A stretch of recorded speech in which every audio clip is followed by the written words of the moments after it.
எனக்கு பிள்ளை வர வேண்டும் பகவானே என்று பார்வதி கேட்டவுடனே, பெண்ணே பார்வதி, பகவானே உனக்கு தான் 2 குழந்தை இருக்கம்மா, அழகான குழந்தையே.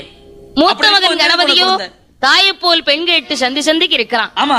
இளைய மகன் வேலவன் வள்ளியை மனம் முடிந்து குரத்தனமா அலைகிறான் என்று பார்வதி கேட்டவுடனே பகவான், பார்வதி என்ன, உனக்கு இனிமேல் நான் குழந்தை வரம் கொடுத்தேனே, ஆனால் அந்த குழந்தையால் சிறுமையைத்தான் இருக்குமே தவிர உனக்கு நன்மை இருக்காது, பெருமை இருக்காது பார்வதி. ஓஹோ என்று சொன்னவுடனே பார்வதி எப்படி இருந்தாலும் பரவாயில்லை, எனக்கு குழந்தை வரம் தான் வேண்டும் என்றாள். சரி.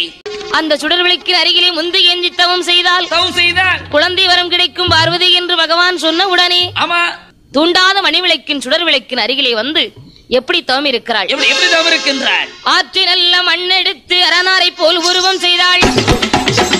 சேற்றி நல்ல மண்ணெடுத்து சிவனாரை போல் உருவம் செய்து 1000 அணைவகுந்து அடுக்கடுக்காய் லிங்கம் வைத்து